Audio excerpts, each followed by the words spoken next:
ओम नमो नारायण। जय शंकर महादेव। ठंड का समय है और काफ़ी ठंड हो गई है।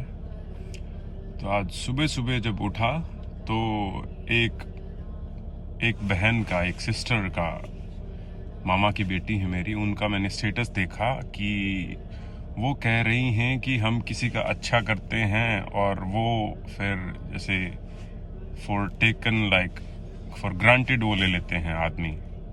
तो ऐसा क्यों होता है या ऐसा क्यों लोग करते हैं, या हमें अच्छा करना चाहिए या नहीं करना चाहिए?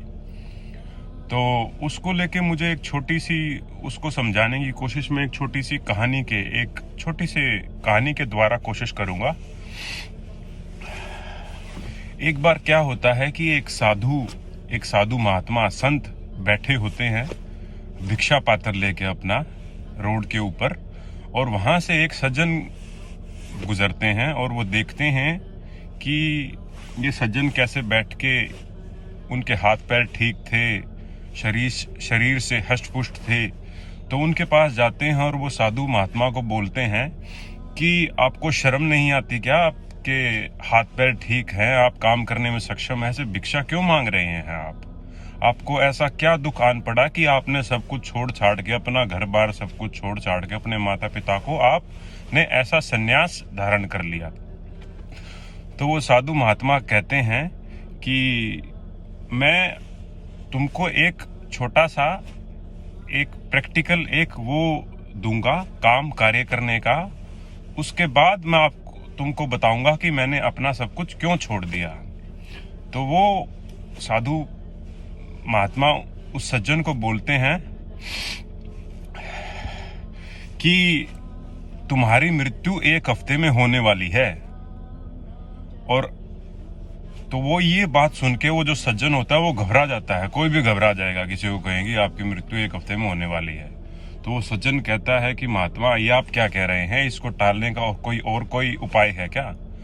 तो वो महात्मा बोलती है कि हाँ, एक उपाय है। आपके बदले अगर कोई और आपकी जगह अपनी जान दे दे या मर जाए तो आपकी जान बच सकती है। तो वो ये बात सुन के जब वो सज्जन व्यक्ति होता है तो बड़ा खुश होता है। ओह, मेरा तो पूरे परिवार है, अब तो मैं अपनी मृत्यु को टाल ही लूंगा।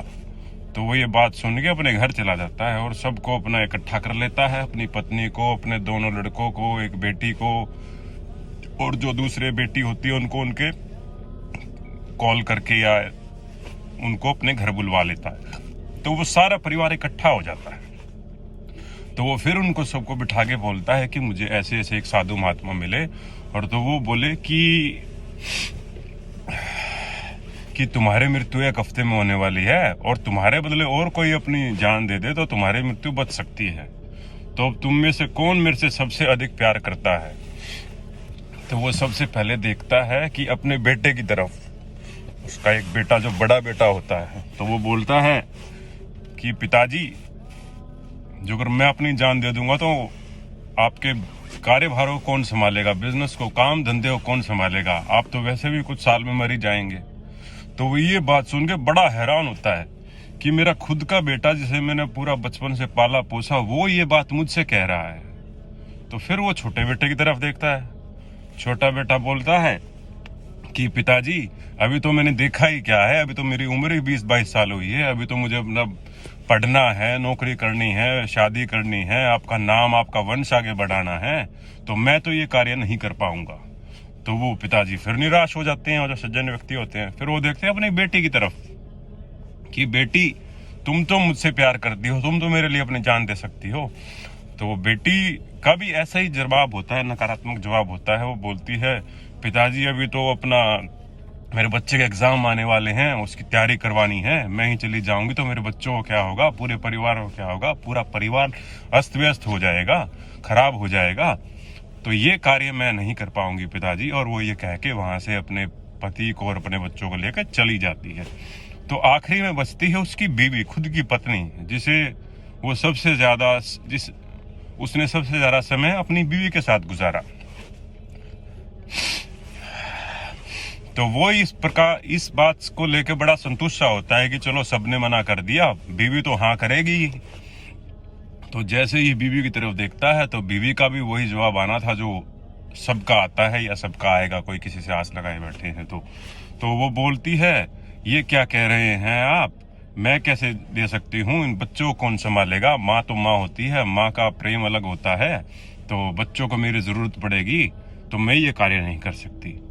तो ये बात सुन के तो वो बड़ा निराश हो जाता है वो सज्जन व्यक्ति, और 1 हफ्ते का समय पूरा हो जाता है। और तो वो फिर से साधु महात्मा के पास जाता है और बोलता है, महाराज जी, हाथ जोड़ के ऐसे निवेदन करता है कि महाराज जी, और मैं अपने प्राण छोड़ने के लिए तैयार हूँ, बताइए क्या करना होगा। तो वो महाराज महात्मा जी बड़ा छोटा हल्की सी मुस्कुराहट से बोलते हैं, अरे मूर्ख, मैं तो तुम्हें ये समझाने की कोशिश कर रहा था कि मैंने घर बार छोड़ के मैं यहाँ क्या बैठा हूँ, अब तुम्हें समझ में आ गया कि मोह माया कुछ नहीं है, सबको अपने कर्म करने हैं, अपने अनुसार अपने कर्मों के अनुसार आपको जीवन भोगना है।